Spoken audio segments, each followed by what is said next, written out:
Hi everyone, my name is Simon. And my name is Nathan. Today we'll all be talking about the liver, specifically liver cirrhosis, which is the final and irreversible stage of liver damage. I will take you guys through the epidemiology, pathophysiology, and patient presentation. And I will take you through treatment options and treatment outcomes. The liver is an important part of the gastrointestinal system that performs many vital functions, including filtering blood coming through the digestive tract before it goes through the rest of the body, produces proteins that are important to blood clotting, and filters drugs and toxins. Cirrhosis is the complication of many liver diseases that lead to liver damage. Healthy tissue in the liver are then replaced by scar tissue, which hampers the liver's ability to perform its functions effectively. Currently, there is no cure for this condition, and treatment aims to prevent further damage and other complications that can arise from those affected by it. Liver cirrhosis is the 14th most common cause of death worldwide and is more prevalent in developed countries. It is difficult to estimate the incidence rates, as cirrhosis can often be silent until the patient develops liver failure. It was found that 30 to 40% of all cases discovered at autopsy were clinically silent. It affects around 2 in 100,000 people.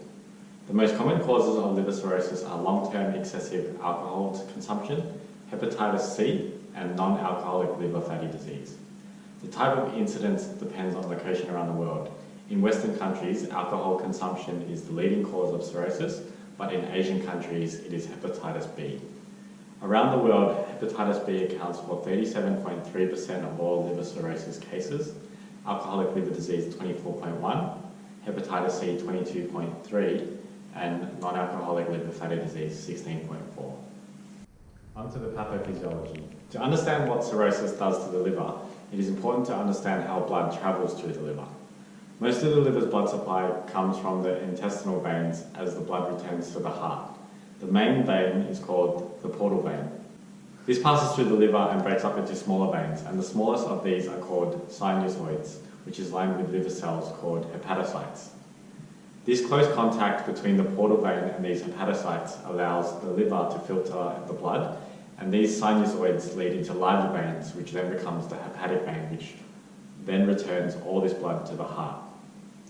With excessive alcohol drinking, or conditions like hepatitis B and C, this leads to degeneration and destruction of the hepatocytes, and they get replaced with scar tissue, a process known as fibrosis, which is what gives the liver this clumpy appearance. This fibrosis causes the area around the sinusoids to become thickened and form regenerative nodules, which are like clumps of liver cells that interferes with the relationship between the blood and the hepatocytes.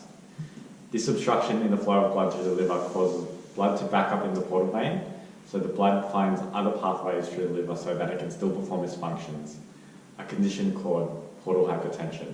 This limits the ability of the liver to produce and store nutrients, secrete clotting factors, and remove the toxins from the blood. There are two stages of symptoms for cirrhosis: compensated and decompensated. In the compensated stage, there are still plenty of healthy liver cells to do its job, so there are very minimal or no symptoms in the patient, as the liver can compensate for the damage. If it continues to be damaged, then the patient may present with loss of appetite, leading to weight loss, fatigue, and weakness. In the decompensating stage, the damage has become overwhelming, and patients will have serious conditions caused by this liver failure, including bleeding varices, encephalopathy, ascites, or jaundice, which paramedics may come across on road. Bleeding varices is caused by the increased pressure in the veins, which can lead to large blood vessels in the esophagus and stomach to become dilated and potentially burst, causing blood in the vomit and stools. This is potentially life-threatening and would present as bloody diarrhea, dizziness, hypertension, tachycardia, syncope, which can eventually lead to hypovolemic shock and death. Encephalopathy, or mental confusion, occurs because of the liver being unable to remove toxins from your system, and these toxins will then enter the brain and cause problems with sleeping patterns, tiredness, and mood changes. Patients would present with confusion, inappropriate behaviour, slurred speech, muscular rigidity, and dilated pupils. Ascites is another symptom caused by high blood pressure that leads to fluid building up around the stomach. The patient can suddenly gain weight and will always feel full, and eating and breathing will become difficult. Jaundice is a yellowing of the skin and eyes that is caused by a build-up of bilirubin, which is a toxin that is normally filtered by the liver. Now on to the treatment options. There is no treatment for cirrhosis itself. However, there is specific management that can be implemented that involves treating the condition to avoid further progression and complications of liver cirrhosis. General management includes the use of nutritional supplements, a low-protein diet, a low-salt diet, restraining away from alcohol, avoiding non-steroidal anti-inflammatory drugs, sedatives and opioids. There are many things that can be done to monitor how well the liver is coping with having cirrhosis. This involves liver cancer screening. When you have cirrhosis, you are at higher risk of having liver cancer.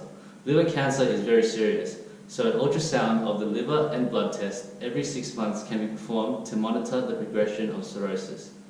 Acidic fluid drainage. If your CTs become too uncomfortable or large, you may need to have the fluid drained.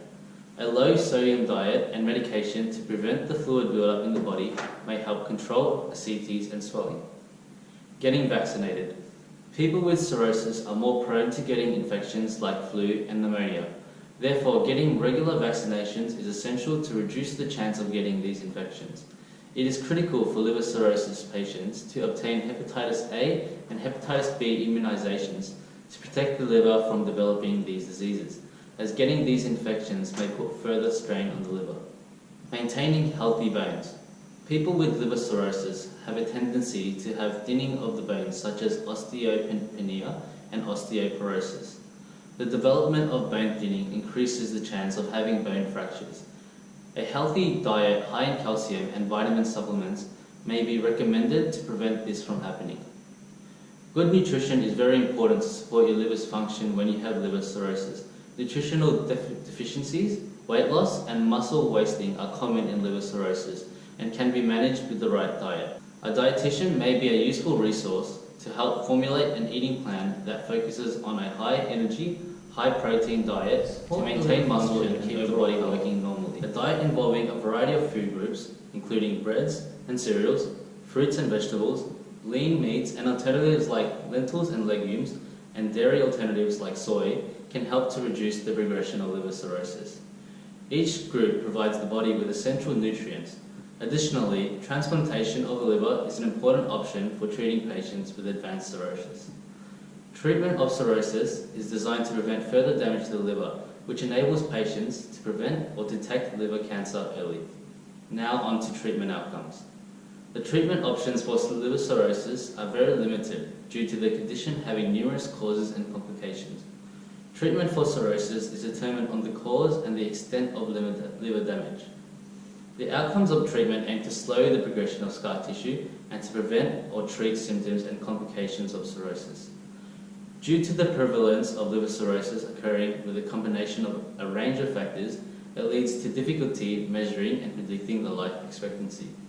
The Child-Tokut-Pugh classification tool for the classification of liver cirrhosis has been developed to enable physicians to estimate the severity of liver damage, which can provide an accurate indication of patient life expectancy. This tool subdivides cirrhosis in 3 different classes, such as Class A, which is least severe, Class B, moderately severe, and Class C, most severe. There are 5 clinical measures of liver ailments that are involved in this chart, where each of them is scored from 1 to 3. Patients are scored for each parameter involved, the resulting of total points to determine the class the patient will be categorized in. Class A ranges from 5 to 6 with a life expectancy of 15 to 20 years. Class B with 7 to 9 points with a life expectancy of 6 to 10 years. And Class C has 10 to 15 points with a life expectancy of only 1 to 3 years. However, patients with liver cirrhosis who remain complication-free can expect to live longer than those who do not. When the patient requires ICU admission, then the risk of death is markedly increased because of the potential of multi-organ failure. The availability of liver transplantation has been an effective intervention to help improve the survival and life expectancy with liver cirrhosis. However, there is commonly not enough adequate numbers of organs that can be used. Along with liver transplantation comes with numerous life-threatening complications. Additionally, the procedure does carry a risk of death as the patient must be on potent medications to suppress the immune system which may contribute to many side effects and development of opportunistic infections. Therefore, liver transplantation may not always be an appropriate clinical decision for the patient and their families. After the diagnosis of liver cirrhosis, there are a number of ways to improve life expectancy, which include avoiding alcohol, eating a low sodium but a well-balanced diet, getting vaccinated against the flu and hepatitis A and B, washing hands frequently to reduce the risk of infections, and not taking medications that can damage the liver.